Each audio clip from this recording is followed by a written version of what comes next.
वहीं इजराइल में सरकार में शामिल एक्सट्रीम राइट विंग के वजीर बेजलेल स्मोट्रिच का कहना है कि फिलिस्तीनी अक्सरियत वाले वेस्ट बैंक को बांटकर उसमें यहूदी लोगों को बसाने की प्लानिंग पर जल्द काम शुरू होगा।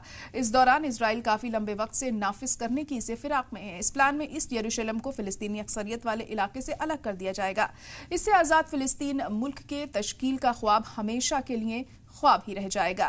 वजीर खजाना स्मोट्रिच ने कहा है कि वेस्ट बैंक को बांटने की प्लानिंग को वजीर आजम बेंजामिन नेतन्याहू और अमेरिकी सदर डोनाल्ड ट्रंप की हिमायत हासिल है, जबकि फिलिस्तीनी अथॉरिटी की सरकार और दूसरी फिलिस्तीनी तंजीमों ने इजराइल सरकार के इस प्लान की मजम्मत की है। उन्होंने कहा, वेस्ट बैंक को इस तरह से बांटने से कोई भी अमन बहाली की कोशिश नहीं हो पाएगी।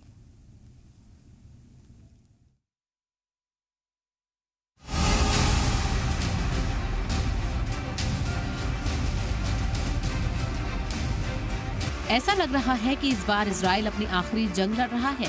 गाजा में जंग के बाद अब वो वेस्ट बैंक में एक बड़े प्लान की तैयारी कर रहा है। अगर उसका प्लान कामयाब रहा तो फलस्तीन की रियासत में तश्कील का ख्वाब एक ख्वाब ही रह जाएगा। इजराइल के एक्सट्रीम राइट विंग वज़ीर ख़ारजा बेजलेल स्मोट्रिच ने वेस्ट बैंक के ईस्ट यरूशलेम के पास वाक़े E1 इलाके में नए यहूदी बस्तियों की तामीर को मंजूरी देने का ऐलान किया है।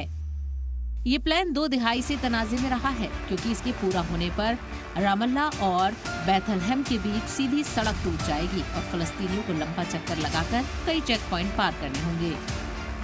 स्मोट्रिच ने दावा किया है कि ये तामीर फलस्तीनी रियासत के ख्वाब को खत्म कर देगा और जो देश सितंबर में UN जनरल असेंबली में फलस्तीन को मंजूरी देने वाले हैं, उन्हें भी बैकफुट पर आना पड़ सकता है। E1 प्रोजेक्ट को 20 अगस्त को आखिरी मंजूरी मिलने की उम्मीद है। अमन हामी तंजीमों समेत कई हुकूक इंसानी तंजीमों ने इसकी मुखालफत की है, लेकिन सभी एतराज को खारिज कर दिया गया है। फलस्तीनी वज़ारत ख़ारजा ने इसे कॉलोनी बसाने और नस्ल कुशी वाला कदम बताया, जिसका मकसद वेस्ट बैंक के 2 हिस्सों में बांटना और साउथ को सेंटर व नॉर्थ से अलग करना है।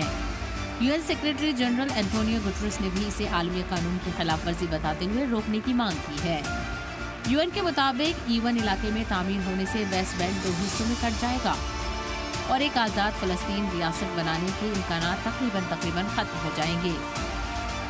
आलमी बिरादरी पहले से ही वेस्ट बैंक और ईस्ट यरूशलेम में इजरायली बस्तियों को गैर कानूनी मानता है और इसे अमन बहाली में सबसे बड़ी रुकावट बताता है।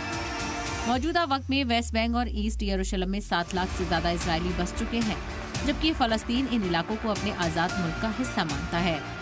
इस बीच इसराइल के मोसाद चीफ डेविड बार्नेया ने हाल ही में कतर के वज़ीर-ए-आज़म शेख मोहम्मद बिन अब्दुर्रहमान असानी से दोहा में मुलाकात की। ये मीटिंग गाजा में बंधकों की रिहाई को लेकर हुई, लेकिन एक सीनियर इजरायली अफसर के मुताबिक 50 बंधकों की सिलसिलेवार तरीके से रिहाई की तजवीज़ अब खत्म कर दी गई है।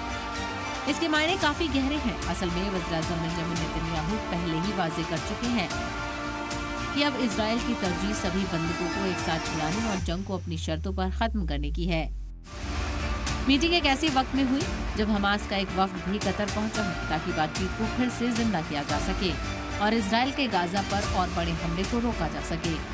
इजराइल ने हमास को वार्निंग दी है कि अगर बंधकों की रिहाई पर कोई मजबूत पेशरफ नहीं हुई तो गाजा पर कब्जा करने के प्लान पर अमल किया जाएगा। उधर मिस्र अभी भी एक गैर मुस्तकिल जंगबंदी के लिए दोनों फरीकैन को बातचीत की मेज पर लाने की कोशिश कर रहा है, जिसमें इमदाद को बिना शर्त गाजा पहुंचाने और कुछ बंधकों को फलस्तीनी कैदियों की अदला बदली शामिल है।